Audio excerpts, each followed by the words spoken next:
All right, welcome to Rick's Corner. I want to talk to Rich about something about the difference between amateur and pro bodybuilders. Just like there's amateur and pro wrestlers.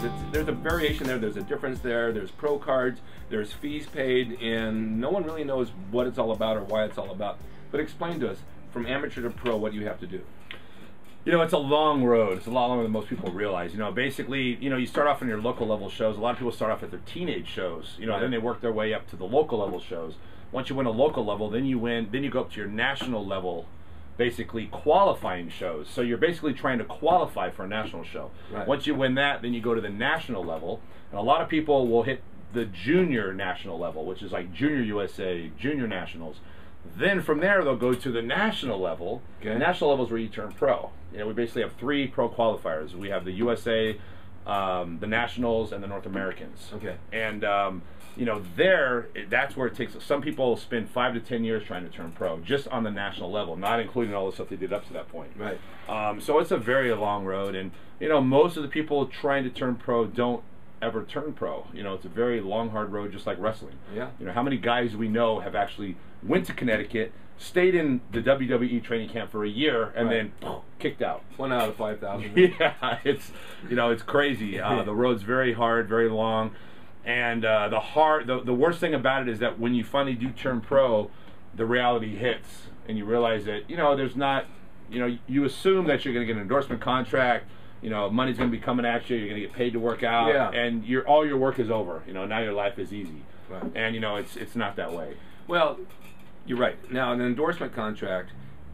Let's just say you make a name in bodybuilding, you make a name in wrestling. I have a name here in Rick's Corner, and getting sponsors to stand behind you and endorse things don't always want to give you money. They want to give you product. Exactly. And there's only so much product you can take and use, and the product you can't give to the Department of Water Power and say, here's my bill. The phone company, here, take a can of protein and I'll pay my phone bill. You got to have money, and a lot of people don't put out money for this. So when you turn pro, doesn't necessarily mean you're going to make any money at it. Yeah, you know, it's sad, but a lot of the contracts out there are not what people think they are. You know, and a lot of people that have the contracts, they don't go around telling people what it is because it's embarrassing that you're not making what you think you should be making. Right. You know, you're not going to brag about only getting supplements. You know, exactly. So a lot of people, you know, believe that, you know, a lot of people are making more money than they are. Well, you're a professional bodybuilder, meaning that you would think that a professional means that you're paying your bills by what you make. And it's the same in the professional wrestling. When I was wrestling, I had to have a license. I had which is basically a pro card, which is through the athletic commission to a licensed promoter, and he paid me for what I did. Now, today's wrestlers don't have licenses, so when they say they're a professional wrestler, really they're not. They're a wrestler in training, working for free for matches, hoping that someday someone will see them and pay them for it. Yeah. And it's the same thing with bodybuilding. I mean, how many bodybuilders do we know that really made money, other than Arnold and a few of the guys, right? Yeah, I mean, basically, I would say the top 10 in the world are making decent money. The top 5 are making really good money. Okay. You know, the top 5 are making, you know, millions a year. Out of what? You know, out of millions of bodybuilders. I don't mean that. I mean how? By doing exhibitions, flying around, doing seminars, that type of thing?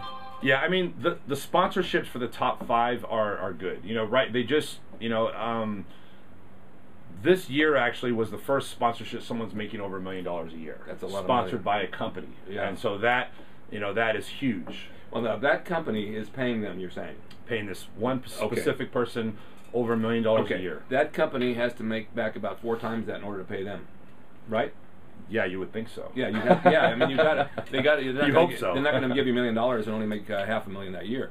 So it's got to be somebody good who's got their faith in you, that you can bring people to the table to buy from the company. That's how this works. Yeah. Okay, so when you came in and I talked to you about something else, in order to make money in bodybuilding, and if you're not competing or if you're not endorsing something, there's other ways to do it. And you did compete, but you found a way to promote yourself through social media and your look and what your products are to make a good living at what you do, because you, as Rich Piana, are a unique person.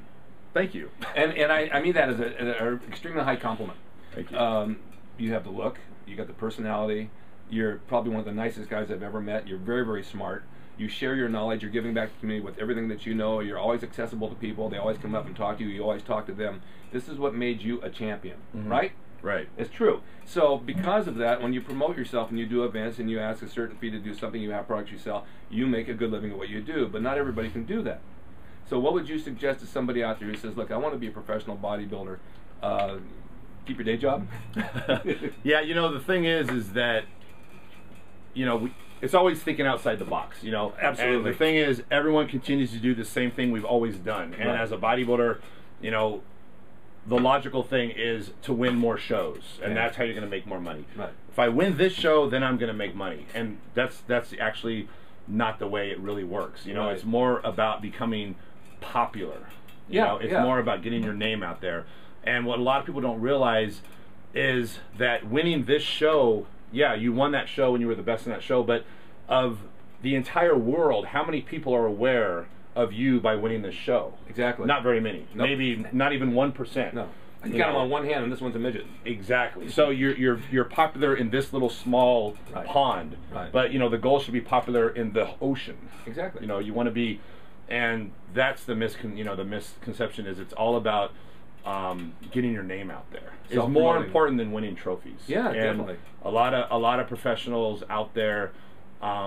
They're maybe in the top 10%, top 20% of the bodybuilding community, but their name isn't out there. So you know they go somewhere, no one knows who they are. You know, but they are one of the top people in bodybuilding. I understand that. When it comes to football or basketball, you know, the top guys, anywhere they go, people know who they are. Well, they're national level. They're on TV all the time. In bodybuilding, it's not. Yeah, you have to work for it. You have to be. You have to get out there and work to get your name out. You've got to be good at social media. It doesn't just happen. It doesn't just happen at all.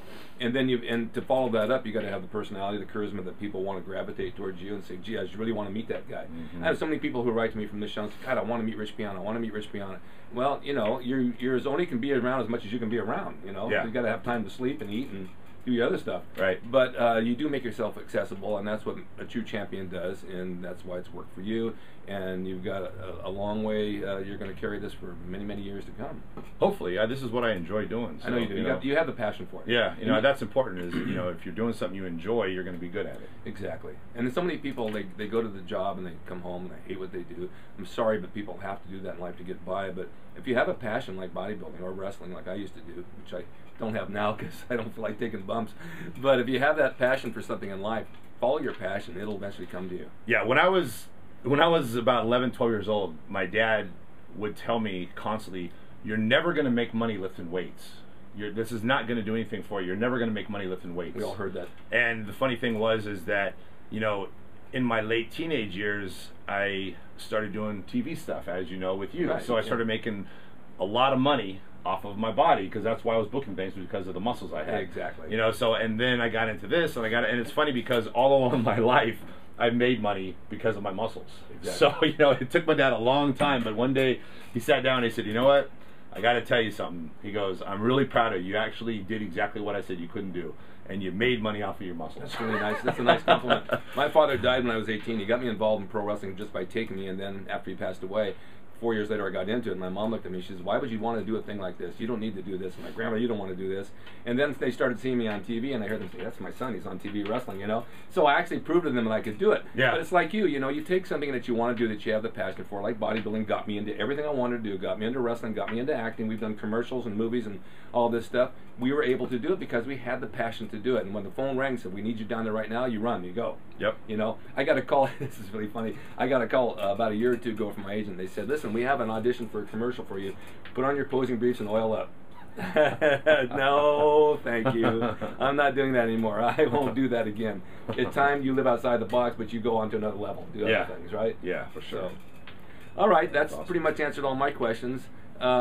Stay tuned for more Rich Piana because we have him coming back for other stuff, and be sure to watch Rick's Corner every time you become a fan. See you guys.